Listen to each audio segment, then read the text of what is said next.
చరిత్రతో ముడిపడిన ఒక పచ్చి నిజాన్ని మనం నేర్చుకోబోతున్నాం.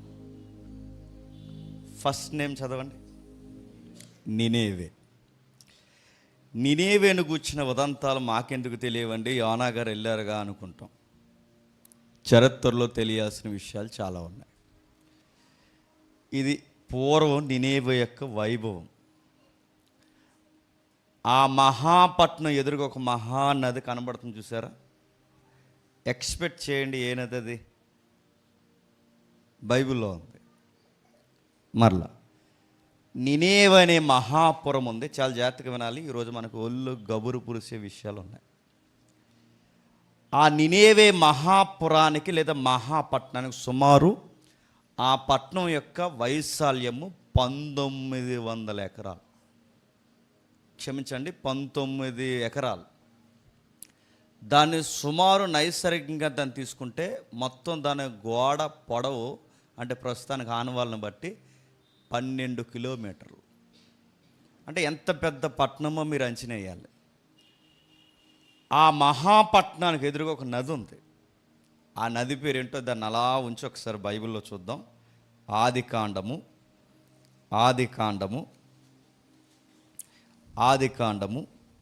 2వ అధ్యాయం. ఆదికాండము 2వ అధ్యాయం. నదులు గూర్చిన ప్రస్తావన మనం చూద్దాం. 10వ వచనం నుండి. మరియు ఆ తోటను తడుపుటకు ఏదేనులో నుండి ఒక నది బయలుదేరి అక్కడి నుండి చీలిపోయి 4 శాఖలైన. ఏదేను తోట అనగానే చిన్నది కాదు. ఏదేను తోట అనగానే మనం అనుకుంటున్న మినీ గార్డెన్ లాంటిది కాదు. ఏదేను తోట జిల్లా విస్తరించేంత విశాలమైన ఒక పెద్ద ప్రాంతం ఏదేను వనం లేదా ఆ ల్యాండ్. ఆ ప్రాంతం నుంచి కొన్ని నదులు బయలుదేరుతున్నాయంట. ఒకటిగా బయలుదేరిన నది 4 శాఖలుగా విడిపోయిందంట. మొదటి దాని పేరు పీసోను. అది అవీల దేశం అంతటి చుట్టూ పారుచుంది. నిజానికి ఇప్పుడు ఈ జాగ్రఫీని ఎత్తట్లేదు, ఎందుకంటే మనకి కాంటెక్స్ట్ కాదు. ఈ పీసోను నది ఏంటి, హవీలా దేశం ఏంటి, ఇవన్నీ ఎప్పుడన్నా మనకి సందర్భం వచ్చినప్పుడు మాట్లాడుకుందాం. కిందికి. రెండవ నది పేరు గీహోన్. అది కూసి దేశం అంతటి చుట్టూ పారుచున్నది. మూడవ నది పేరు ఇద్దికేల్. అది అస్సూరు తూర్పు వైపు పారుచున్నది. 4వ నది యూఫ్రటీస్. ఇప్పుడు చెప్పండి, ఆ 14 వచనం బేస్ చేసుకుని 2 నదులు ఉన్నాయట. ఒకటి హిద్దికేలు, 2 యూఫ్రటీస్. ఇప్పుడు చెప్పండి, ఇప్పుడు జాగ్రత్తగా మీరు చూస్తే ఆ మహాపట్నం ఎదురుగున్న ఆ నది ఏదైతే ఉందో ఈ 2 నదుల్లో ఒక నది. ఏ నది ఎక్స్పెక్ట్ చేసి చెప్పండి. ఏదో చెప్పండి, సంతూర్ మమ్మీలో చూడకండి. చెప్పండి, ఏదో చెప్పండి. ఏ నది? యూఫ్రటీస్ కదా. అక్కడ ఇన్ఫర్మేషన్ ఉంది, మీరు చూసి చెప్పండి.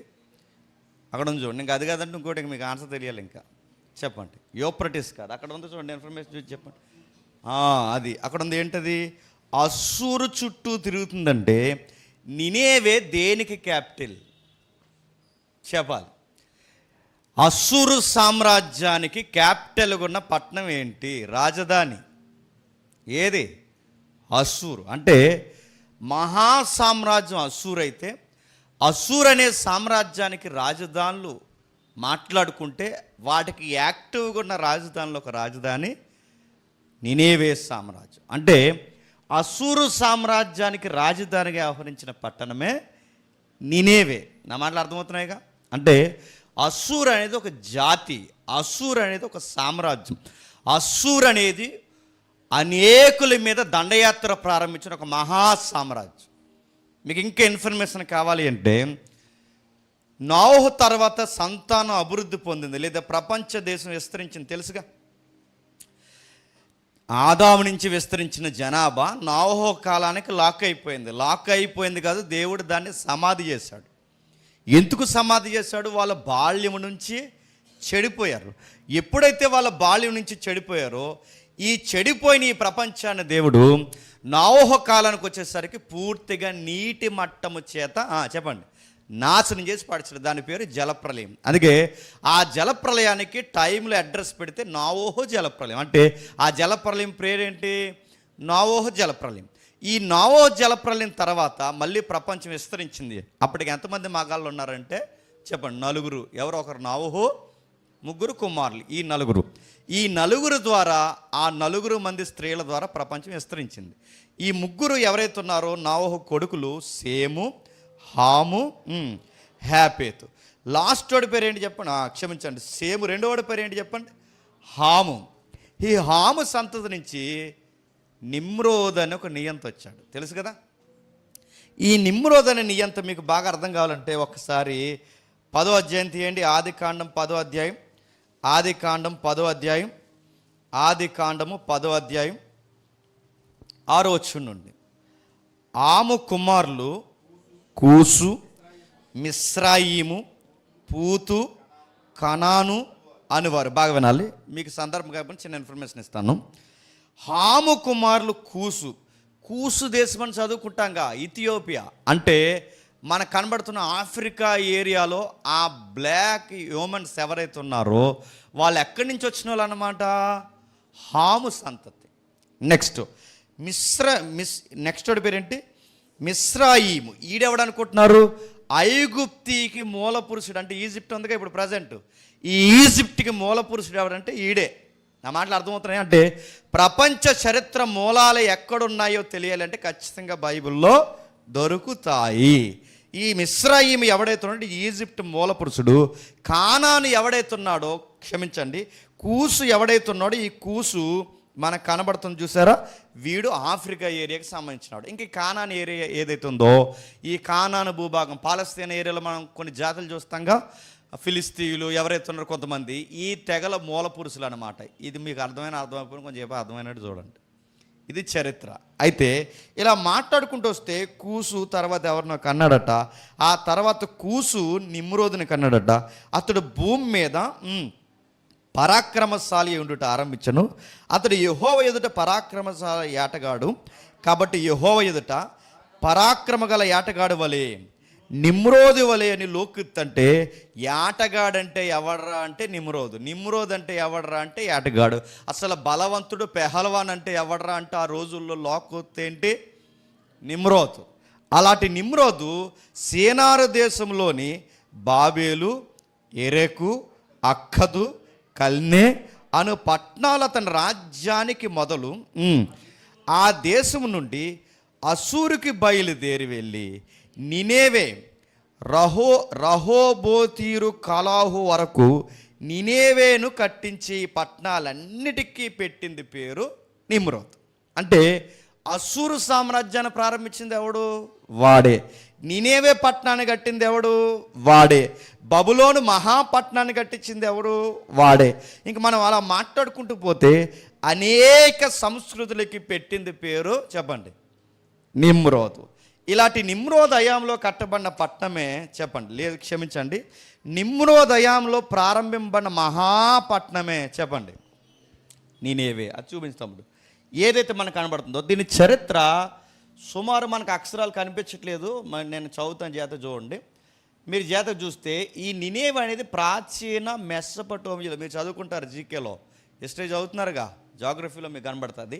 ఈ మెసొపొటేమియాలో అత్యంత శక్తివంతమైన ప్రసిద్ధి నగరాల్లో ఇది ఇరాక్ దేశంలో మొసాల్ అంటే ప్రజెంటు యూఫ్రటీస్కి ఎదురుగున్న ప్రాంతం మొసాల్. ఇప్పుడు ఇరాక్ యుద్ధాలు మనం చూస్తున్నాగా, ఇరాక్ ఇరాన్ యుద్ధాలు ఆ ప్రాంతాలు అన్నమాట.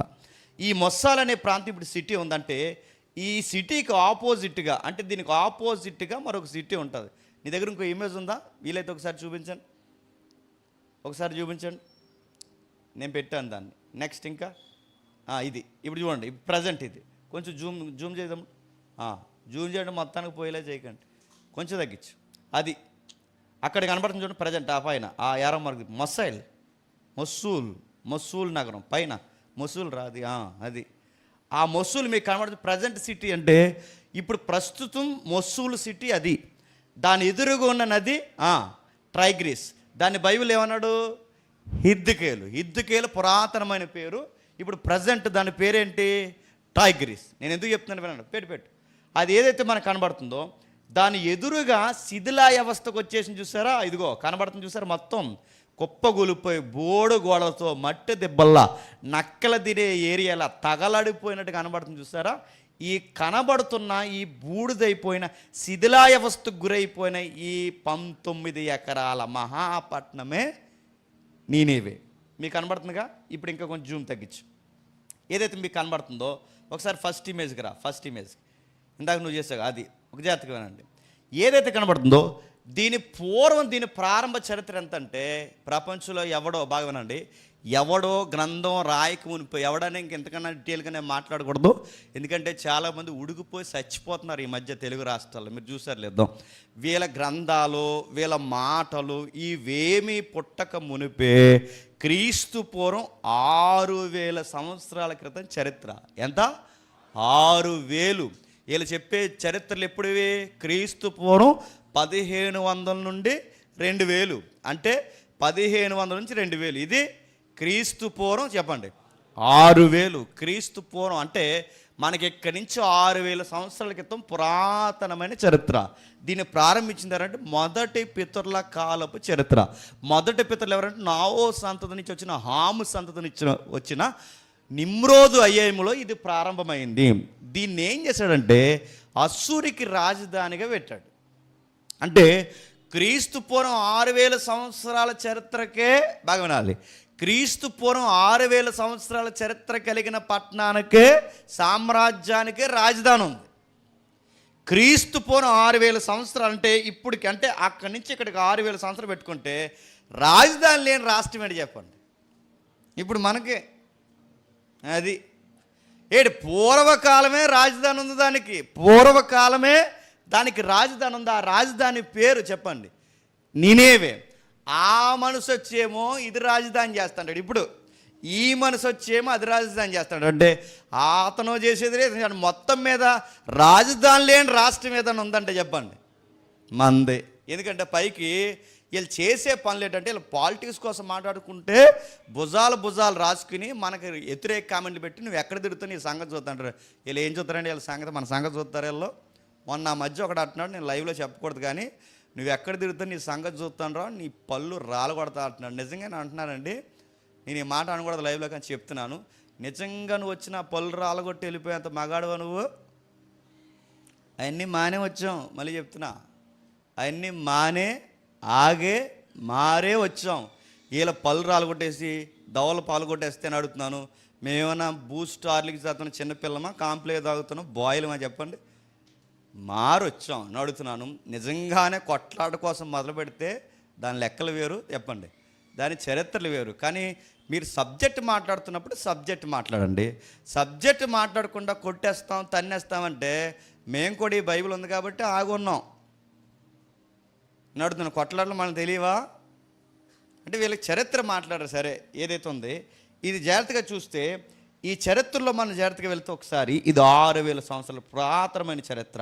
వాళ్ళ దేవుళ్ళు ఎవరైతే ఉన్నారో చరిత్ర చెప్తుంది, నినేవే ప్రాంతంలో వాళ్ళ రాజధాని ఉంటే సుమారు 6000 సంవత్సరాల క్రితం ప్రారంభమైన ఇది చరిత్ర. అంటే ఈ మహాపట్నం యొక్క చరిత్ర ఇంత ఎలా నాశనం అయిపోతుందని ఫస్ట్ వార్నింగ్ బెల్ల కొట్టింది ఎవరంటే చెప్పండి, యోనా. ఎవరు? యోనా. చూద్దాం ఒకసారి యోనా గ్రంథం మొదటి అధ్యాయం. యోనా గ్రంథం మొదటి అధ్యాయం. యోనా గ్రంథం మొదటి అధ్యాయం మొదటి వచనం. యోనా గ్రంథం మొదటి అధ్యాయం మొదటి వచనం చూద్దాం ఒకసారి. యోనా గ్రంథం మొదటి అధ్యాయం మొదటి వచనం. యోనా గ్రంథం మొదటి అధ్యాయం మొదటి వచనం చదువుతాం. ఎవరైనా చదవండి. యెహోవా వాక్కు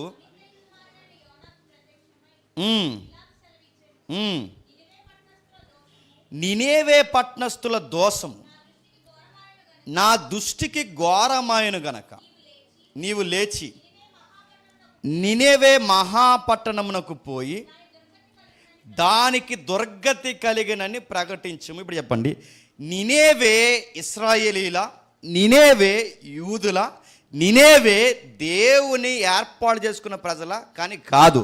కానీ నినేవే ప్రజల పట్ల కూడా దేవునికి ఆసక్తి కలిగి ఉన్నాడంటే ఈ బైబిల్ దేవుని యొక్క చరిత్ర ఏంటో తెలుసా? ఈయనకి అందరూ ప్రజలు కావాలి. ఎందుకంటే ఈ నినేవే ప్రజలు ఎక్కడి నుండో వచ్చిన వాళ్ళు కాదు. వీళ్ళు ఎక్కడి నుండి అంటే నోవహు సంతతి నుంచి వచ్చిన వాళ్ళే. అయితే నోవహు సంతతి నుంచి వచ్చిన వీళ్ళు ఎందుకు దేవుడికి దూరం అయిపోయారంటే, నోవహు కాలం తర్వాత, జలప్రాణి తర్వాత వీళ్ళు నిమ్రోద్ అయ్యాములో ఈ ప్రజలు, ఆది ప్రజలు చేసిన తప్పు ఏంటంటే, ఒక పెద్ద గోపురం కట్టి చుట్టూ గృహాలు కట్టి, ఆ గోపురంలోనే దేవుడికి కాపురం పెట్టి, చుట్టూ గృహాలు కట్టి ఆ గృహాల్లో వీళ్ళ కాపురాలు పెట్టి ఏం చేయాలనుకున్నారంటే, దేవుణ్ణే గుప్పిట్లో పెట్టుకోవాలనుకున్నారు. మీకు తెలుసుగా, చాలా చరిత్ర చెప్పాను నేను. అంటే బాబేలు గోపురం అనేది దేనికంటే దేవుడికే గుడి కట్టారు. నా మాట అర్థమవుతున్నాయా? దేవుడికే గుడి కట్టి దేవుడిని బ్లాక్ చేసి ఆ గుళ్ళో పెట్టి, దాన్ని జిగ్రాడ్స్ అంటారు హిస్టరీలో, మీరు ఇంటికి వెళ్ళి చదవండి. ఆ జిగ్రాడ్ అంటే పైన ఒక తలుపు పెట్టి, ఆ లోపల పైన ఎక్కడో తలుపు పెట్టారు. ఎందుకు పైన తలుపు పెట్టారంటే, దేవుడు ఆ తలుపు తీసుకుని అందులోంచి కిందకు వస్తాడండి. ఎందులోకి? జిగ్రాడ్లోకి, అంటే ఆ గోపురంలోకి. ఆ కిందకు వచ్చిన తర్వాత అంటే ఇలా బలిపీఠాలు కట్టి పళ్ళు పలహారాలు ఏవైతున్నావో బలులు నైవేద్యాలని పెడితే, ఈ చుట్టూ ఈ గోపురం చుట్టూ ఇల్లులు కట్టుకున్నారంటే, ఇదంతా ఆదికాండలో ఉంటుంది, మీరు చదవండి. ఈ చుట్టూ వీళ్ళు ఇల్లులు కట్టుకుని ఆ గోపురం దగ్గరకు వచ్చి కింద ఎదురు చూస్తారు, ఎప్పుడు వస్తావు అంటే దేవుడి శక్తి ఇలాగొచ్చి ఆ మెట్ల మీద దిగి వీళ్ళంటే ఈ బలులు గోపురాలన్నీ తీసుకుని ఏవైతే ఉన్నావో తీసుకుని దేవుడి మళ్ళీ వెళ్ళిపోయి, మీరు ఇచ్చిన లంచాలు నేను తీసుకున్నాను, మీకు నచ్చిందాలని నేను ఆశ్రయించేస్తాను, మీరు ఎలాగున్నా పర్లేదని దేవుడికే లంచాలు ఇచ్చారు చరిత్రలో. అది నిమ్రోదు పరిపాలన. నా మాట అర్థమవుతున్నాయా? అలాంటి నీచమైన పరిపాలన చేస్తున్నప్పుడు దేవుడు ఏం చేశాడంటే, అక్కడి నుంచి వాళ్ళని ఏం చేశాడు? చెదరగొట్టాడు. వీళ్ళు ఎప్పుడైతే చెదిరిపోయిన వారు చెదిరిపోయి చెట్టుకి పొట్టకి ఇలా సముద్రాలకి మెట్టలకి ప్రాంతాలకి చిత్తడి నేలకి నదీ పరివాహక ప్రాంతాలకి చెదిరిపోయిన వీళ్ళు, అక్కడక్కడ చెదిరిపోయిన వీళ్ళు ప్రకృతిని మొక్కడం ప్రారంభించారు. అంటే వీళ్ళ సముద్రాలు చెదిరిపోయారు కనుక సముద్రానికి మొక్కారు, సూర్యుడి మీద ఆధారపడుతున్న కనుక సూర్యుడికి మొక్కారు, మెట్లలో చెదిరిపోయారు కనుక మెట్లకు మొక్కారు, గుట్టలు చెదిరిపోయారు గుట్టలకు మొక్కారు, కొండలకు మొక్కారు, నదులకు మొక్కారు, చెట్లకు మొక్కారు. అంటే కనబడిన ప్రతిదాన్ని మొక్కి అసలు దేవుని గాలికి వదిలేస్తారు. ఎప్పుడైతే వీళ్ళు అసలు దేవుడికి గాలికి వదిలేశారో, మళ్ళీ వీళ్ళని దేవుడు అంటే ఈ చెదిరిపోయిన నిమ్రోద్ తర్వాత చెదిరిపోయిన ప్రపంచాన్ని తన వైపుకు తిప్పుకోవడానికి ఒక ప్రజను ఏర్పాటు చేసుకోండి. ఆ ప్రజ పేరే చెప్పండి, అబ్రహాం. ఆ అబ్రహాం నుంచి వచ్చిన ప్రజ పేరే ఇశ్రాయేల్. అంటే అబ్రహాముని ఎంపిక చేసి నీ ద్వారా ఈ ప్రపంచాన్ని చెప్పండి ఆశీర్వదిస్తాను. అంటే నీ ద్వారా అంటే ఏంటి? ఆశీర్వాదం అంటే ఏంటి? గొడ్డిస్తాను చెప్పండి, పొలం ఇస్తాను, ఇల్లు ఇస్తాను, ఇది కాదు ఆశీర్వాదం. అంటే మళ్ళీ ప్రపంచమంతా నా దగ్గరికి రావడమే గొప్ప ఆశీర్వాదం. ప్రజలు నాతో ఉంటే ఆశీర్వాదకరంగా బ్రతుకుతారు. నిజమే, ఆదాము దేవుడు ఉన్నంతకాలం ఏమన్నా లోటు ఉందా? ఆశీర్వాదకరమైన జీవితం. నోవహు దేవుడితో ఉన్నంతకాలం ఏమైనా లోటు ఉందా? ఆశీర్వాదకరమైన జీవితం. అబ్రహాం దేవుని పట్టుకుంటే ఏదన్నా లోటు కనిపించేలా దేవుడు చూశాడా? ఆశీర్వాదకరమైన జీవితం. అంటే నా వైపుకి తిరిగితే ప్రపంచానికి ఆశీర్వాదం, అంటే నా దగ్గరికి రావడమే ఆశీర్వాదం. ఈ నీ ద్వారా ఈ ప్రపంచానికి ఆశీర్వదిస్తానని అబ్రహాంని దేవుడు ఎంపిక చేస్తే, ఆ ఆశీర్వాదం ఎవరి ద్వారా నెరవేర్చాలనుకున్నాడంటే ఇశ్రాయేలు అంటే ఒక జాతి ద్వారా. నా మాట్లాడుతున్నాయిగా, ఈ జాతి ద్వారా ఈలోపు ఏమైందంటే, ఈ జాతిని ఎంపిక చేసే లోపు ప్రపంచం విస్తరించింది. ప్రపంచం విస్తరించినప్పుడు అస్సూరు విస్తరించింది, అస్సూరులో నినేవే విస్తరించింది. జాతుల ఉత్పత్తి క్రమం ప్రారంభమయ్యే కనుక ఆ టైంలో పెద్ద పేటేసుకున్న సామ్రాజ్యమే అస్సూరు సామ్రాజ్యం. దాని కింద వెలసెల్లిన పట్టణమే చెప్పండి నినేవే మహాపట్నం. ఈ నినేవే మహాపట్నం అంత బాగా వర్ధిల్లుతున్నప్పుడు రాను రాను క్రీస్తు పూర్వం బాగా ఉందండి, క్రీస్తు పూర్వం 600 నుంచి 700 మధ్యస్థంలో, అంటే క్రీస్తు పూర్వం 600 అంటే 6000 సంవత్సరాల నుంచి 650 నుంచి 700 మధ్యస్థంలో సరిగ్గా టైంలో దేవుడు ప్రవక్తను పంపాడు. ఎక్కడికి? నినేవే పట్టణానికి. ఆ నినేవే పట్టణానికి వెళ్ళిన ప్రవక్త ఎవరు? యోనా. మీకు ఆశ్చర్యకరమైన సంగతి చెప్పనా? ఒకసారి Zoom first image second image ఉందా? ఇందాక చూపించాం కదా, ఇందాక సెకండ్ ఇమేజ్, నెక్స్ట్ అది అలా ఉంచండి. ఒకసారి జూమ్ చేయి సెకండ్ది. టెల్ నెబీ యోనాస్ అని మీకు కనబడుతుంది, చూసారా? మీకు కనబడుతుంది అక్కడ ఒక మసీదులా కనబడుతుంది, మీరు చూసారా? ఒక గుట్ట, ఆ గుట్ట మీద ఒక పెద్ద మసీదు. అది మసీదు కాదు, ఆ గుట్ట ఆ పెద్ద టెంపుల్లా కనబడుతున్న దాని పేరేంటో తెలుసా?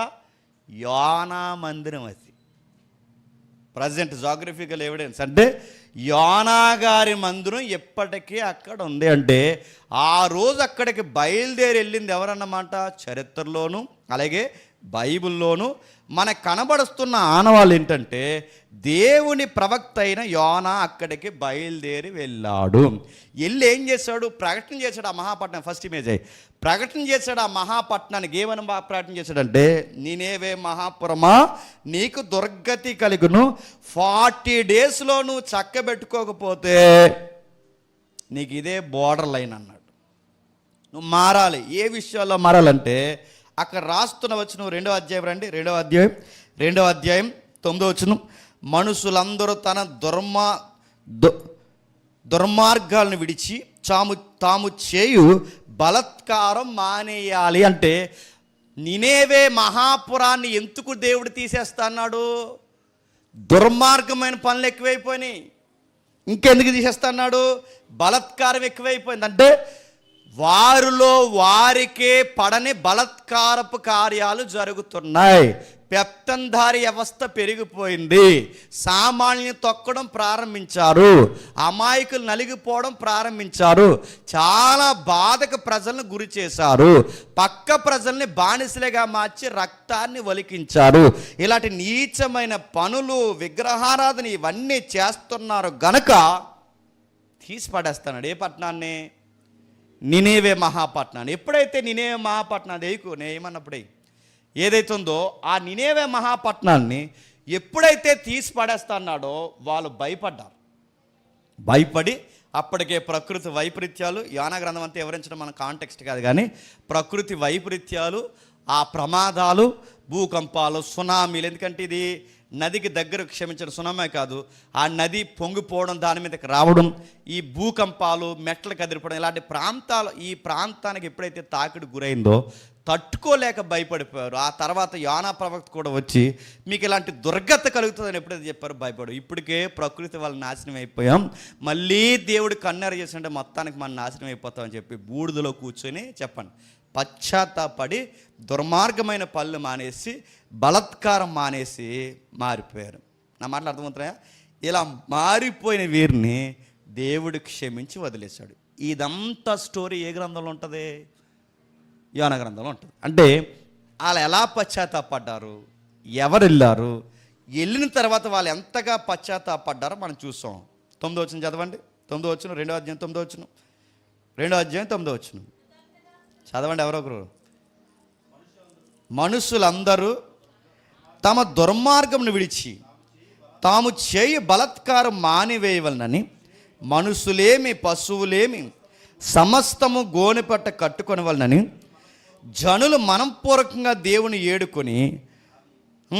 ఏడుకుండని దూతలు నినేవే పట్టణంలో చాటించి ప్రకటన చేసిరి. నినేవారు తన తెడు నడతలను మానుకొనగా వారు చేయు క్రియలు దేవుడు చూసి పశ్చాత్తాప్తుడై వారు చేయదలిచిన తాను మాటిచ్చిన కీడును చేయక మానేశాడు. ఇలా 4వ అధ్యాయం కూడా ముగిసిపోద్ది. అంటే మొత్తం మీద నినేవే ప్రజలు ఏమయ్యారు? మారిపోయారు. మరి ఇలా మారిపోయిన నినేవే ప్రజలు ఎందుకు మట్టి కలిసిపోయారు? ఇంత వెలసల్లిన నాగరికత ఎందుకు బూడిదైపోయింది? ఇంత వైభాగ్యం కలిగిన నాగరికత ఎందుకు మంటల పాలైపోయింది? ఏదో జరిగింది. అంటే నినేవే ప్రకటన బాగా వినండి. యోనాలో నినేవే ప్రకటన తర్వాత అంటే మొదటి ప్రమాద హెచ్చరిక ఎగరేసింది ఎవరంటే యోనా. తెలుసుగా, యోనా కోసం చాలాసార్లు మాట్లాడుకున్నాం మనం. మొదటి ప్రమాద హెచ్చరిక ఎగరేసింది ఎవరు? యోనా. ఈ మొదటి ప్రమాద హెచ్చరిక వాళ్ళు మారిపోయారు. వీళ్ళు మారిపోయిన తర్వాత సరిగ్గా 100 ఏళ్ళు గడిచిన తర్వాత బాగా వినాలి. అంటే యోనా దగ్గర నుంచి 650-700 మధ్యస్థం నుంచి లేదా ఆ మధ్యస్థపు కాలం నుంచి సుమారు 100 ఏళ్ళ తర్వాత, సుమారు ఈ 100 ఏళ్ళ తర్వాత మళ్ళీ నేరాలకి పాల్పడ్డారు. ఎవరు? నినేవే ప్రజలు. నా మాటలు అర్థమవుతున్నాయి? అంటే ఎంత నేరాలకు పాల్పడ్డారు ఎందాక చూపించాగా ఆ క్రైమ్ ఇమేజ్ చూపించి ఒకసారి ఏం జరిగిందో ఒకసారి చూడండి. ఇవన్నీ నేను ఎందుకు చూపిస్తున్నాను మీకు గ్రంథంలో కనబడతాయి. జాతకు చూస్తే నినేవే చేస్తున్న దుర్మార్గం అంటే యోనా తర్వాత 100 సంవత్సరాల తర్వాత, అంటే ముందు బాగానే మారారంటే యోనా సువార్త ఎన్ని సంవత్సరాలు పనిచేసింది? 100 సంవత్సరాలు పనిచేసింది.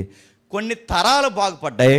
100 సంవత్సరాల తర్వాత ఆ పట్టణం ఎలాదంటే నినేవే పట్టణం అంటే క్షమించండి నినేవే ఏదైతే ఉందో యోనా గ్రంథం తర్వాత అసలు నినేవేలో ఏం జరిగిందో మళ్ళీ మనకు క్లారిటీ ఉండదు. ఎందుకంటే యోనా గ్రంథం 4వ అధ్యాయంతో ఆగిపోయింది. 4వ అధ్యాయంతో ఆగిపోయిన తర్వాత వాళ్ళు మళ్ళీ ఏమయ్యారు అంత హిస్టరీ మనకు దొరకదు. మళ్ళీ దానికి హిస్టరీ దొరకాలి అంటే దీనికి లింక్ అయ్యే గ్రంథమే నహూము గ్రంథం. ఏ గ్రంథం అంటే యోనా గ్రంథం 4వ అధ్యాయం తర్వాత కంటిన్యూ అయిన గ్రంథం. అంటే 100 ఏళ్ల తర్వాత ఏం జరిగిందో చెప్పే గ్రంథం. అంటే యోనా గ్రంథాన్ని కంటిన్యూ చేసే గ్రంథం ఏంటి? నహూము గ్రంథం. అంటే దాని తర్వాత ఏం జరిగిందని 100 ఏళ్ల చరిత్రతో నీచమైన సంస్కృతిగా మారిపోయిన ఆ పట్నం యొక్క దుర్గతి ఎలా పట్టిందో తెలియజేసే గ్రంథమే నహూము గ్రంథం. ఇప్పుడు అవి మేము చూద్దాం. వీళ్ళు ఏం చేసేవారంటే వీళ్ళు అసూరు సామ్రాజ్యం ఎక్కువ దండయాత్రలు చేస్తుంది. అంటే పక్క రాజ్యాల మీద దండయాత్ర చేస్తుంది, చిన్న రాజ్యాల మీద దండయాత్ర చేస్తుంది.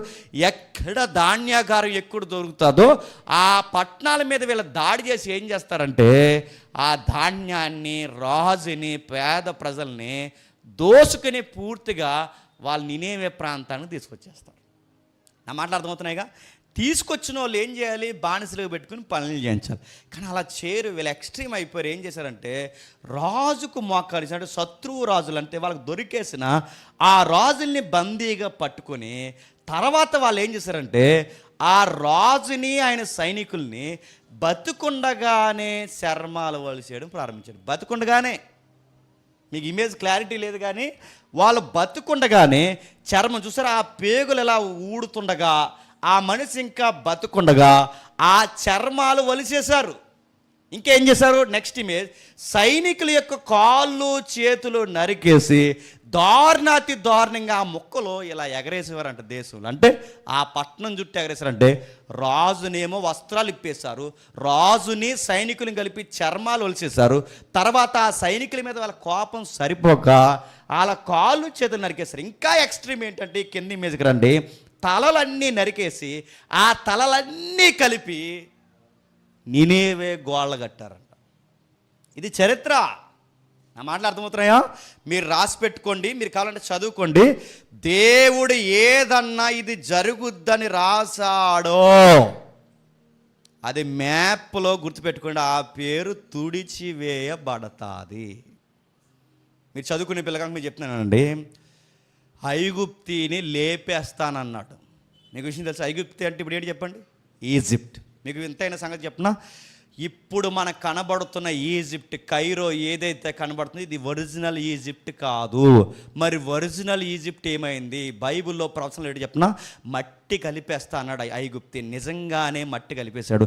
మరి ఇప్పుడున్న ఐగుప్తి కంటే ఇది ఒరిజినల్ ఐగుప్తి కాదు. మరి ఒరిజినల్ ఐగుప్తి ఏదంటే మనకు బోడి పిరమిడ్లు కనబడుతుంది చూసాడు ఎడారిలో, ఆ ఎడారిలో కనబడుతున్న బోడి పిరమిడ్లు ఉన్నాయే అది ఒరిజినల్ ఐగుప్తి. ఆ ఐగుప్తిని దేవుడు తీసేస్తానన్నాడు, చరిత్రలో తీసేశాడు. నా మాట అర్థమవుతున్నా? నహూము గ్రంథం అంతా ఏంటి చెప్పనా?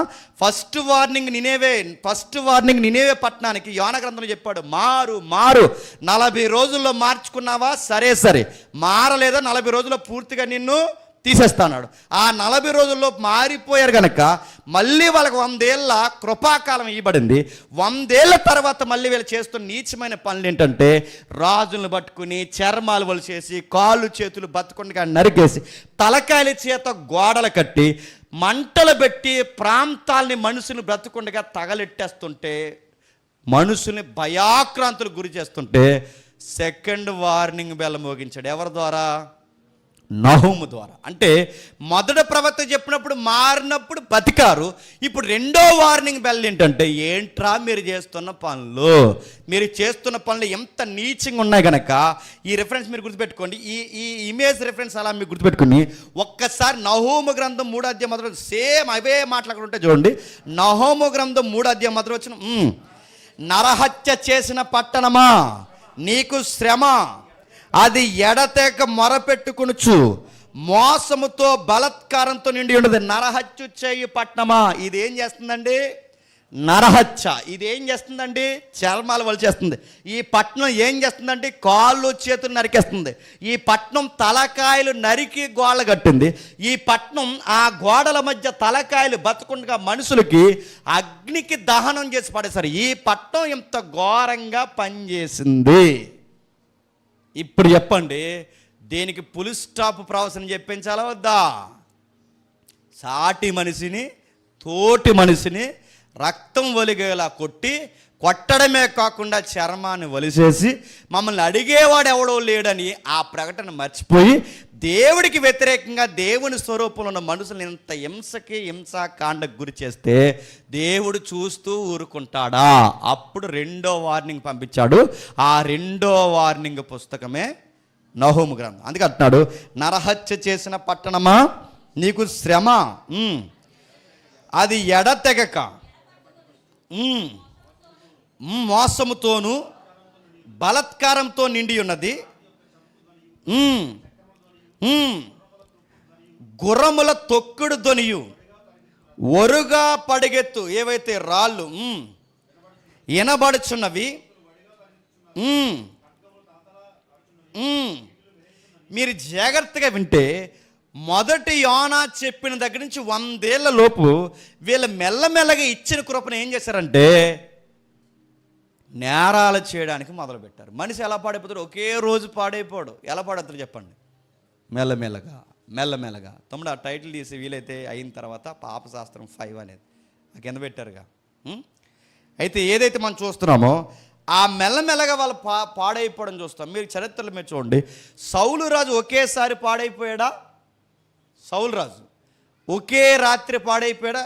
రోజుకి. అంటే మనిషి ఎలా పాడవుతారు, పట్టణాలు ఎలా పాడవుతాయి అంటే మెల్లమెల్లగా. ఇంకా మీరు చూడండి, యోధా ఒకేసారి పాడైపోయాడా? ఆడు చిన్న దొంగతనాలు మొదలెట్టి చివరికి ఎవరు నమ్మేశాడు చెప్పండి? అలా పాడైపోతారు మనసు. పర్లేదులే అంటే మొదటి వార్నింగ్ వినబడినప్పుడు ఆ మారు మనసు నిలబెట్టుకో. పర్లేదులే అని ఆ అవకాశాన్ని నువ్వు లోకుగా తీసుకుని పాపాలను చేయడం మొదలు పెట్టావో నీకు ఒకరోజు పులి స్టాప్ శాశ్వతంగా పెడతాడు. నా మాట అర్థమవుతున్నాయా? అంటే కొన్ని మెసేజ్ ఇక్కడ నిలబడి చెప్తున్నప్పుడు కొన్ని నేరుగా గట్టిగా తగులుతుంటాయి. ఆ తగులుతున్నప్పుడు నీకే అనిపించినప్పుడు మారిపోవడం సరే. ఆ మారిపోయిన తర్వాత దేవుడు నీకు అవకాశం ఇచ్చిన తర్వాత పర్లేదులే ఏమీ అనలేదు కదని దాన్ని కంటిన్యూ చేసావనుకో, చరిత్ర చెప్తున్న పచ్చి నిజమేంటి చెప్పనా, ఇక మళ్ళీ అవకాశము చెప్పండి ఇవ్వడు. సౌలు అలాగే అయిపోయాడు, యోధ అలాగే అయిపోయాడు. మీరు బైబిల్లో ఇంకా సొలొమోను చరిత్ర కూడా మీరు తీసుకోండి. సొలొమోను అలాగే అయిపోయాడు. అవకాశాలు ఇచ్చే కొలది అవకాశాలని వీళ్ళు ఇష్టం వచ్చినట్టు మార్చేశారు. అందుకు దేవుడు ఏమన్నాడంటే, ఇంకా నీకు ప్రకటన గ్రహణం చేయడం ఏమీ లేదు, నీకు డెత్ డే నేను ఫిక్స్ చేసేసాను. 2వ అధ్యాయం చూడండి ఒకసారి, క్షమించాను. మొదటి అధ్యాయం చూడండి. మొదటి అధ్యాయం 14 వచ్చిండండి. మొదటి అధ్యాయం 14 వచ్చిండండి. నీనేవే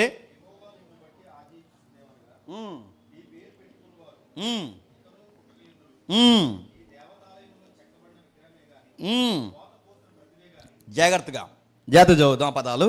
నీనేవే యెహోవా నిన్ను బట్టి ఆజ్ఞించినదేమనగా, నీ పేరు పెట్టుకుని వారు ఇక పుట్టక ఇందురు. బాగునండి, మళ్ళీ నీనేవే అనే పేరు పెట్టడానికి ఇంకెవరు పుట్టరు. నీకు చరిత్రలో మీరు చూడండి, నీనేవే పట్టణం ఎదురుగా, ఇందాక నెక్స్ట్ ఇమేజ్, నీనేవే పట్టణం ఎదురుగా ఇక్కడ మీరు చూడండి, నీనేవే పట్టణంకి ఎదురుగా, నదికి ఎదురుగా మొస్సూలని పేరెట్టుకున్నారు, కానీ ఏ పేరెట్టుకోలేదు చెప్పండి?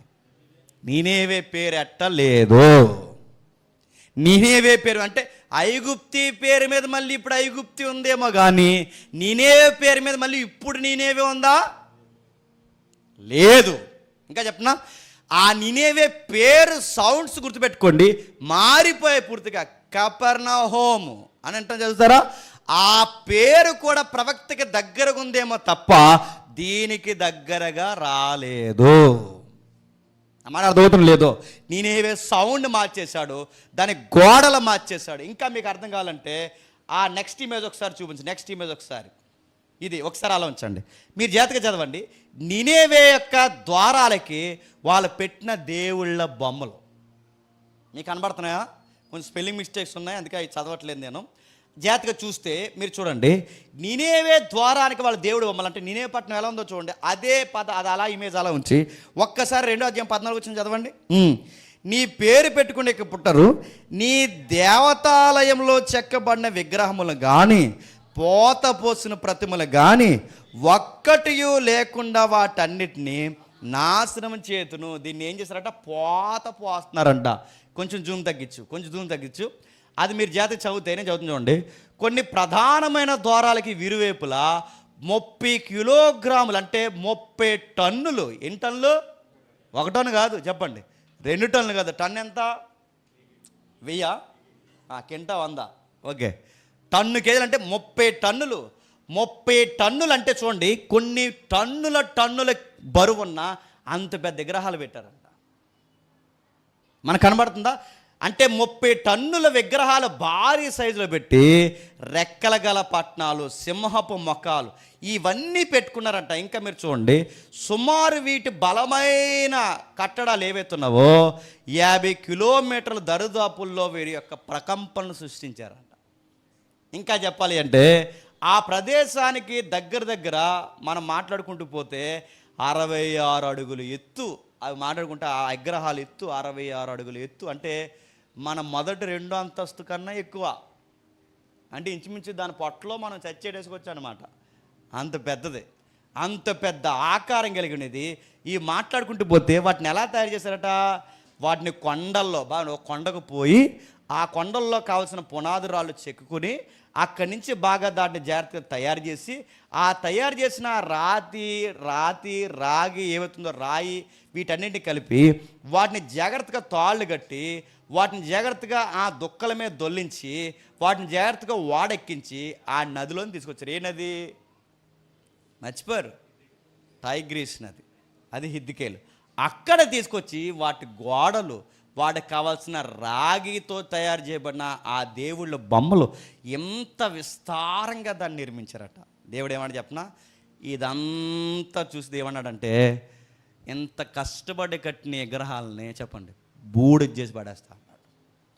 ఇంత కష్టపడి కట్టని రాతి కట్టడాలని లేపి పడేస్తాను. నీ పేరు వినబడదు, నీ మాట వినబడదు, నువ్వు పోత పోసిన విగ్రహాలు కనబడవు.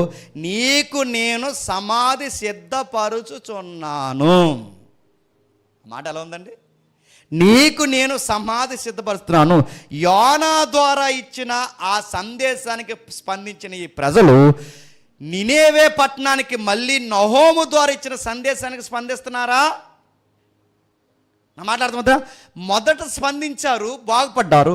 రెండవసారి నహోము ప్రవక్తను పంపి చెప్తుంటే స్పందిస్తున్నారా? స్పందించలేదు కనుకే 612కి వచ్చేసరికి పూర్తిగా చెప్పండి నాశనం అయిపోయింది. చరిత్రలో దేవుడు చెప్పించేశాడు. చక్కగా ఎప్పుడైతే చెప్పాడో, యోనా ద్వారా చెప్పినప్పుడు మారారు. నహోము ద్వారా చెప్తే వీళ్ళు ఎలా తయారయ్యారంటే నీచమైన కార్యాలంటే మనుషుల్ని చంపడం, బలాత్కారం చేయడం, అవయవాలు నరికి వాళ్ళ ఇష్టానుసారంగా ఎగరవేయడం, వీళ్ళు చేస్తున్న దుర్మార్గ పనులకి అడ్డు అదుపు లేకపోతే ప్రవక్త చెప్తున్నంటే, ప్రవక్త చెప్పిన కాలానికి కొన్ని పదులు సంవత్సరాల గ్యాప్ ఉంది. అయినా వీళ్ళు మారారా?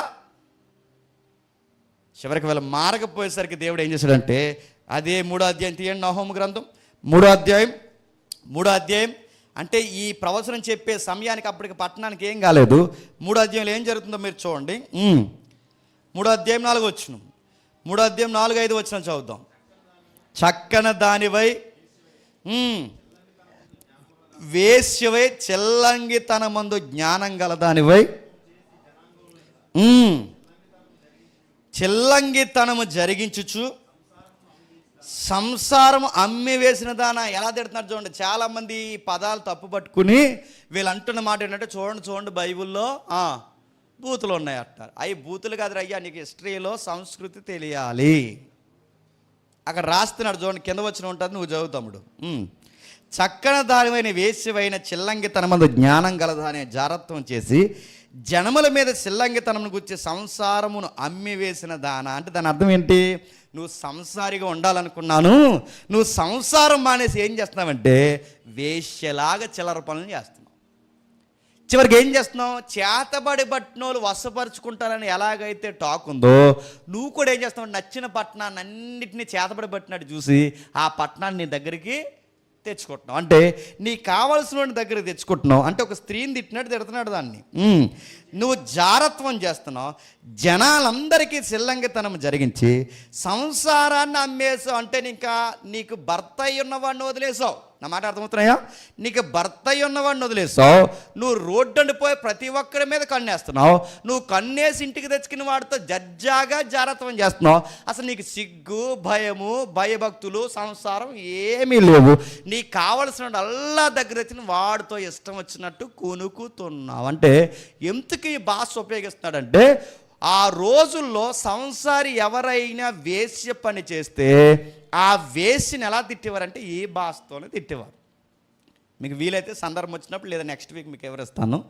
ఎవరైనా భర్త కళ్ళు కప్పినా, ఎవరైనా సంసారం కళ్ళు కప్పితే ఆ రోజుల్లో ఆ మనిషిని ఏం చేసేవారంటే బయటకు ఊరి మీదకి లాక్కొచ్చి ఆవిడ చేసిన తప్పులన్నీ అందరూ చూస్తున్నాక ఎవరించేవారన్నమాట. అది తిట్టడం. ఆ రోజులు అలా తిట్టేవారంటే ఎందుకు అలా అంటే మళ్ళీ ఇంకొక ఆవిడ అలాంటి పనులు చేయకూడదు. అందుకే ఇంతకీ ఎంత ఎలా అవమానించేవారంటే 5వ వచనం చదవండి కిందకి. నువ్వు చేసిన అధికమైన జారత్వం బట్టి సైన్యములకు అధిపతిగా యెహోవాకు ఇదే, నేను నీకు విరోధినై ఉన్నాను. ఈ పదమే పట్టుకునే బూతులోనే అంటారు. నీ చెంగులు నీ ముఖం మీదకెత్తి జనములకు నీ మానమును, రాజ్యమును, నీ యవనమును నేను బయలుపరచుదును. ఇది పట్టుకుని ఈ కొంతమంది బైబిల్ విరోధులు ఏం చేస్తున్నారంటే, ఇదిగో బైబిల్లో తప్పులు ఉన్నాయి, చెంగులెత్తి మర్మాంగ అవయవాలు చూపిస్తారంటాడు యెహోవా, ఈ భాష ఉండొచ్చా అని అంటున్నారు. దాని అర్థం ఏంటంటే ఆ కాలపు సంస్కృతి తెలియాలి. పూర్వం ఎవరైనా తప్పు చేస్తే వాళ్ళ అవయవాల్ని ఊరందరికి చూపించి మళ్ళీ ఎవరైనా తప్పు చేస్తే ఇదే గతి మీకు కూడా పడతాది, వేశ్యలాగా అయిపోతావు. నువ్వే అవయవాలతో తప్పు చేసావో ఆ అవయవాలు అందరికి చూపిస్తే సిగ్గైపోతావు. అంటే అది పనిష్మెంట్ అన్నమాట. ఆ రోజుల్లో జరుగుతున్న ఆ తప్పుని, ఆ తప్పుడు సంస్కృతిని నీకు కూడా అలాంటి దుర్గతే పట్టిస్తాను. నువ్వేమనుకుంటున్నావు అంటే నేను పెద్ద పెద్ద సింహం బొమ్మలు పెట్టుకున్నాను, నేను పెద్ద పెద్ద రాతి కట్టడాలు కట్టుకున్నాను, నేను బాగా చుట్టూ ప్రాకారాలు 12 కిలోమీటర్ల దూరం ఎవడో లోపల రాకుండా కట్టుకున్నాను, లోపల ఏం జరుగుతుంది ఎవరికి తెలియదు అనుకుంటావు. కానీ తప్పు చేసిన వేశ్య అవయవాలు రోడ్డు మీద వెళ్తున్న ప్రతి ఒక్కడికి చెంగులెత్తి ఎలాగైతే సంస్కృతిలో చూపిస్తారో నిన్ను కూడా యేసులాగా అందరికి ఎత్తి చూపిస్తా. నీ నాశనాన్ని ఆకాశానికి ఎత్తుతా, నీ పతనాన్ని ఆకాశానికి ఎత్తుతా. నువ్వు మళ్ళీ ఇక నీ పేరెట్టుకోవడానికి కూడా భయపడంత పనిష్మెంట్ నీకు ఇస్తుంది. ఎందుకంటే మనుషులు తలలు నరికి గోళ్ళ కడతావా, మనుషులు చర్మాలు ఒలిసి ఆ రక్తాన్ని సిందిస్తావా, ఆ చేతులు కాళ్ళు నరికి ఇసిరి మనిషి అన్న సంగతి మరిచిపోయి మనుషుల రక్తం మధ్య మృగంలా తిరుగుతావా? నీకెంత చెబితే భయం లేకుండా చేస్తున్నావు. మొత్తం నీ టౌన్ భవిష్యత్తుని తీర్చి పాడేస్తాను, మార్చి పాడేస్తాడు. అదే చేశాడు దేవుడు. చెప్పిన ప్రవక్త ఎప్పుడైతే చెప్పాడో ఆ చెప్పిన ప్రవక్త చెప్పిన మాట అక్షరాలు ఎప్పుడు జరిగింది తెలుసా? క్రీస్తు పూర్వం 1200లో బాబులోనియన్స్, మాదీలు, సిదోనీలు మోకుమ్మడిగా ఒకేసారి ఆ పట్టణం మీద ఎప్పుడైతే దాడి చేశారో మొత్తం తగలెట్టి పాడేశారు. అది మీకు అర్థమవుతుందా? వాళ్ళు ఏదైతే మాట్లాడుకుండా అక్కడ రాస్తున్నారు చూడండి. ఇంకా అద్దరిపోయే మాట ఒకసారి ఇదే 3వ అధ్యాయం 15 వచ్చిన ఇమేజ్ అలా ఉంచండి. ఇదే 3వ అధ్యాయం 15 వచ్చిన చూడండి. అచ్చటనే అగ్ని నిన్ను కాల్చివేయును, ఖడ్గము నిన్ను నాశనం చేయును, గొంగల పురుగు తినివేయ రీతిగా అది నిన్ను తినివేయును. గొంగల పురుగంత విస్తారముగా, మిడతలంత విస్తారముగా నిన్ను ఆ నాశనము తినివేయను. నువ్వు కట్టుకున్నావే, గుర్తుపెట్టుకో, నీ సింహపు బొమ్మలు ఏమయ్యాయి? ఇంకా చెప్తున్నాడు చూడండి. నువ్వు రాసుకున్నావే, ఇదే 2వ అధ్యాయం 12వ వచనం ఒకసారి మీరు చదువుదాం. అక్కడ రాస్తూ 12వ వచనం నుండి నీ సింహములకు కావలసినంత గొంతుక నొక్కి పెట్టుచు తన గృహములోను ఎరతోను తన నివాసముల ఏటాడి పట్టిన ఎరతోను నివసించిన సింహములు ఏమైనా, నువ్వు సింహాలను పెట్టుకున్నావుగా, ఆ సింహాలు నేను కాపాడుతాయా? నా మాట అర్థమవుతున్నాయా? చరిత్రలో జరిగిన ప్రతి జాగ్రఫీ ప్రవచనం ముందే ప్రవక్త చెప్పేశాడు. ఆ రోజు నీ సింహపు ద్వారాలు నేను కాపాడలేవు, ఆ రోజు నువ్వు కట్టుకున్న పోత విగ్రహాలు నేను కాపాడలేవు, ఆ రోజు నువ్వు పెట్టుకున్న ప్రతి ప్రాకారం నేను కాపాడలేదు. ఆ రోజు నువ్వేమవుతావు అంటే పూర్తిగా చెప్పండి నాశనం అయిపోతావు. అక్కడ అన్నాడు, ఇందాక మనం చదువు 3:15 తగలబెట్టి పాడేస్తాడు. నిజంగానే ఎవరైతే ఉన్నారో బాబులోనియన్స్, మాదీలు అంటే బబులోను సామ్రాజ్యం తర్వాత వచ్చింది ఎవరు? మాదీయ పారసికులు. అంటే బబులోను, మాదీయ పారసికులు, తర్వాత సిధోనీయులు, వీళ్ళందరూ కలిసి మోకుమ్మడిగి పట్టణం మీద దాడి చేసి ఏం చేశారు తెలుసా? ఆ 15 ముందు చూసారు, 3:15 ఆ 15 ఉన్నట్టుగానే మొత్తం పట్టణాన్ని అగ్ని చేత తగలెట్టేశారు. మీకు ఏం అర్థమవుతుంది చెప్పండి? దేవుడు చరిత్రలో ఒక హెచ్చరిక జారీ చేశాడంటే అది సీరియస్గా తీసుకోవాలి. పర్లేదులే అని నెగ్లెక్ట్ చేసావో, చరిత్ర సాక్షి పెట్టి చెప్పిన, యోనా చెప్పినప్పుడు తీసుకున్నారు, తర్వాత నెగ్లెక్ట్ చేశారు. నెగ్లెక్ట్ చేస్తే తర్వాత జరిగింది ఏంటో తెలుసా? చరిత్రలో పూర్తిగా చెప్పండి, నేలమట్టం అయిపోయింది. మీకు ఎందుకు ఈ మాటలు చెప్తున్నాను మీరు గమనించండి. సంఘానికైనా, వ్యక్తికైనా, సంసారికైనా, నీకైనా, నాకైనా దేవుడు ఒకసారి చెప్తాడు, 2 సార్లు చెప్తాడు. చెప్పినది లోకు తీసుకుని పర్లేదు అనుకున్నావో చెప్పండి, నీకు డెత్ డేట్ కన్ఫర్మ్ చేస్తాడు. ఇవన్నీ కల్పించుకొచ్చినాయి చెప్పండి. ఇవి నిజంగా చరిత్రలో జరిగాయా? దేవుడు చెప్పినట్టుగానే యోనా వెళ్ళాడు, దేవుడు చెప్పినట్టుగానే నహోము వెళ్ళాడు. యోనా చెప్పినప్పుడు మారారు, బ్రతికారు. ఇప్పుడు నహోము చెప్పినప్పుడు 100 సంవత్సరాల తర్వాత పర్లేదు అనుకున్నారు. ఆ 100 సంవత్సరాల తర్వాత 612లో ఏమయ్యారు చెప్పండి? ఈరోజు చరిత్రలో ఆ పేరు పూర్తిగా బూడిదైపోయింది. కొన్ని ప్రసంగాలు చెప్తున్నప్పుడు ఇది నా కోసమే చెప్తున్నాడు అన్నప్పుడు తీసుకో. కొన్ని ప్రసంగాలు చెప్తున్నప్పుడు నన్నే గద్దిస్తానన్నప్పుడు తీసుకో. కొన్ని మాటలు నేరుగా నీ ముఖం మీద ఏలెట్టి మాట్లాడుతున్నప్పుడు దేవుడు ఈ వక్త ద్వారా నా ముఖం మీద ఏలి పెట్టి మాట్లాడుతున్నప్పుడు నీలో సరి చేసుకోవాలని ఉంటే, ఏమన్నా ఉంటే సరి చేసుకో. ఇదేం కాకుండా పర్లేదులే అనుకున్నావో నీ గొయ్యి నువ్వే తోకుంటున్నావు. నేను మళ్ళీ చెప్తున్నా, నీ చావు నువ్వే తెచ్చుకుంటున్నావు. కొన్నిసార్లు చెప్తాడు అబద్ధాలు ఆడొద్దని చెప్తాడు, నీకు అలవాటు ఉందేమో మానే. కొన్నిసార్లు దొంగతనం వద్దని చెప్తాడు, ఆ 10 రూపాయల దగ్గర దొంగ పనులు మాట్లాడుతున్నావేమో మానే. యథార్థత కోల్పోయి బతుకుతున్నావేమో, చీకటి పనులకు అలవాటు పడిపోయేమో. అవి కొన్నిసార్లు ఈ పులిపేట మీద ఏ వక్త అయినా నేరుగా నేను గద్దిస్తున్నప్పుడు, ఆ మారు మనసు పొందమని అడుగుతున్నప్పుడు మారిపో. పర్లేదని తిరిగావా అని మళ్ళీ చెప్తున్నాను. నీ పేరు మరిచిపోయేలా చేస్తాడంటే నువ్వు అక్కడ బతికావన్న సంగతి కూడా ఈ లోకం మరిచిపోయి అంతగా నాశనం చేస్తాడేమో అనుకుంటున్నావు. నా మాటలు అర్థమవుతున్నాయా? ఒకసారి చెప్పాడు, సరే సార్ అనుకున్నాడు. 2వసారి చెప్పాడు, పర్లేదు అనుకున్నాడు. ఇక 3వసారి చెప్పండి, చెప్పలేదు. పూర్తిగా ప్రవక్త చెప్పిన ప్రవచనాలన్నీ చెప్పండి నెరవేర్చేశాడు. మీకేం అర్థమవుతుంది? ముగిద్దాం. మీకేం అర్థమవుతుంది చెప్పండి? ఏదైనా ఒక వాక్యం విన్నప్పుడు, పలుమార్లు గద్దించినప్పుడు విననొల్లకపోతే చెప్పండి హఠాత్తుగా ఏమవుతారండి చెప్పండి? మారనేస్తారు. కొన్ని సావులు హఠాత్తుగా వస్తాయి. ఎందుకు వస్తున్నాయి నడుతున్నాను. కొన్ని సావులు హఠాత్తుగా వస్తుందంటే ఏమో నీకు ఏం వార్నింగ్ ఇస్తున్నాడో. కొంతమందికి ప్రమాదాలు జరుగుతుంటాయి, యాక్సిడెంట్లు అని, అవని ఇవని, ఏమో నీకేం వార్నింగ్ బెల్ కొడుతున్నాడో. కొన్నిసార్లు నేను ఏ ఆర్థికంగానే కొట్టచ్చు, ఏమో నీకు ఎందుకో సరి చేయాలనుకుంటున్నాడు. కొన్నిసార్లు నీ హెల్త్ మీద కొట్టచ్చు, ఏదో నీకు పాఠం నేర్పాలనుకుంటున్నాడు. కొన్నిసార్లు నీకు ఒంటరితనం అలవాటు చేయొచ్చు, ఏదో లెసన్ నేర్పుతున్నాడు. ఇవి నీకు హెచ్చరికలేవే. నువ్వు పర్లేదని బలత్కారం చేసి, నువ్వు పర్లేదని నువ్వు బలత్కారమైన దుర్మార్గమైన పనులు ఇంకా అలాగే కొనసాగిస్తే ఏమవుతావు? నీ సావుకి నీ కోరుకుని ఎదురెళ్తున్నావు. నువ్వేమనుకుంటున్నావు? పట్నాన్నే వదలని దేవుడు, రాజుల్నే వదలని దేవుడు, సంస్కృతి పేరే మార్చేసిన దేవుడు, నది పక్కన విశాలంగా విస్తరించిన ఆ నదిలోకి ఆ పట్టణాన్ని కలిపేసిన దేవుడు, మనం పట్టణం కన్నా గొప్పలమా? ఆ సంస్కృతి కన్నా మన చరిత్ర అంత గొప్పదా? ఆ రాజుల కట్టడాల కన్నా బలమైన గృహాలు మనవే.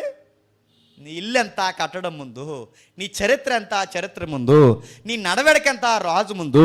రాజుల్ని, చరిత్రని, బలమైన గోడలనే పడగొట్టేసిన వాడు. మనవి, మన బతుకులు దేవుడి ముందు ఎంత.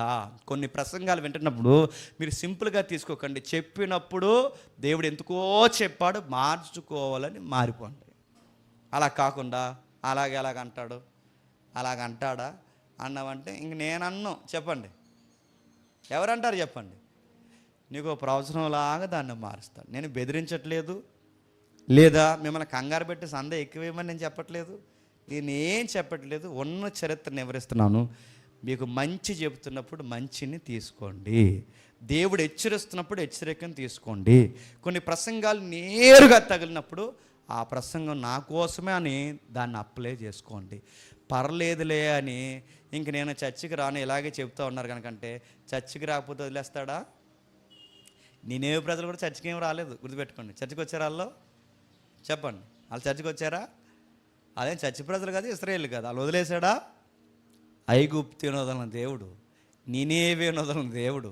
నువ్వు చర్చి మానేసినా ఎక్కడ మానేసినా ఈ హెచ్చరికలు జారీ అయిన తర్వాత పర్లేదులే అని నీ చీకటిని కంటిన్యూ చేసావు, నీ రాతని, మళ్ళీ చెప్తున్నాను ఈ మాట నేను అనకూడదు, నీ చావు రాత నువ్వే దగ్గరుండి రాసుకుంటున్నావు.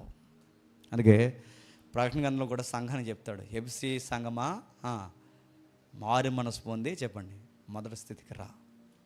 ఈరోజు మీకు కూడా చెప్తున్నాను, ప్రేయర్ చేసేదానివా చక్కగా ప్రార్థన జీవితం మళ్ళీ కంటిన్యూ చేయి. బైబిల్ బాగా చదివేవాడవా మళ్ళీ బైబిల్ బాగా చదువు. భర్తకు నమ్మకంగా ఉండేదానివా నమ్మకంగా ఉండు. భార్యను బాగా ప్రేమించేవాడవా చక్కగా ప్రేమించు.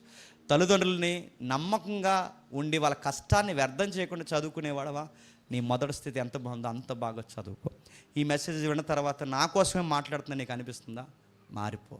ఎంత విన్న తర్వాత చరిత్ర సాక్ష్యాలు చూసిన తర్వాత కూడా నీకు భయం లేని పనులు చేసావంటే దేవుడు ఏమన్నాడంటే, ఆ నహోము ప్రాంతంలో నిలబడి ఆ కపెర్నహూము పరిసర ప్రాంతాల్లో నిలబడి ఆయన అన్న మాట ఏంటంటే, మీ దుర్గతి తీర్పు దినమందు చాలా ఘోరంగా ఉంటుంది అన్నాడు.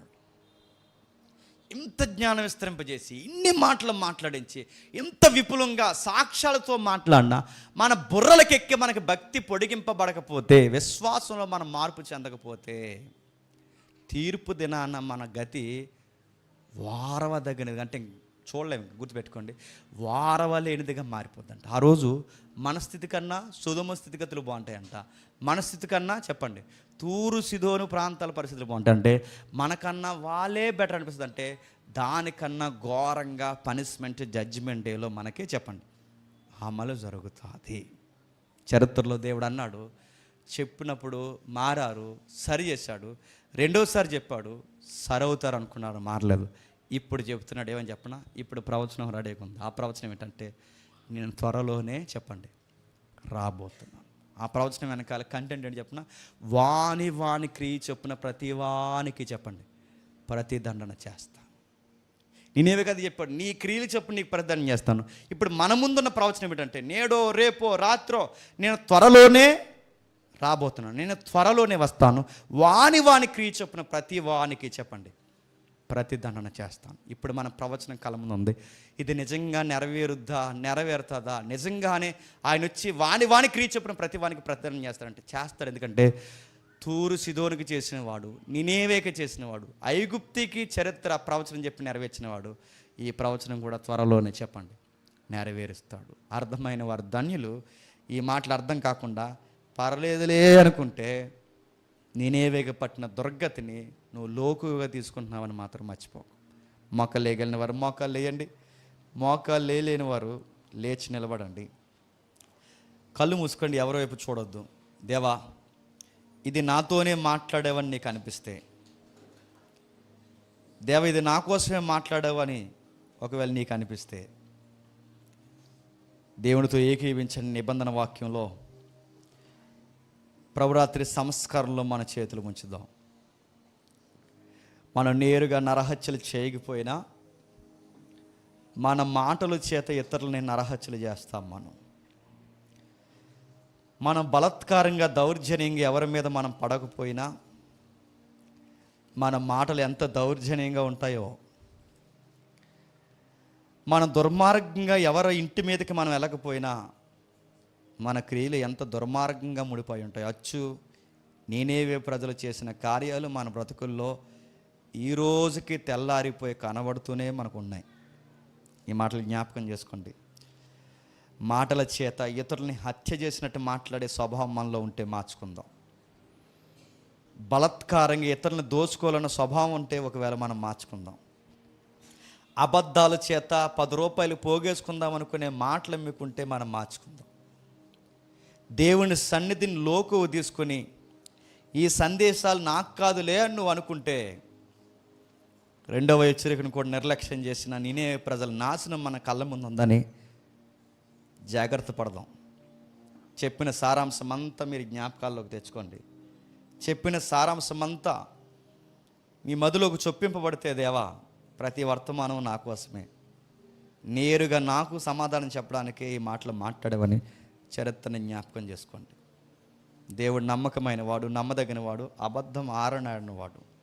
ఆయన మనకి మాట ఇచ్చి మాట నెరవేర్చేవాడు. ఈ నిబంధన వాక్యంలో మీరు పాల్గొనండి.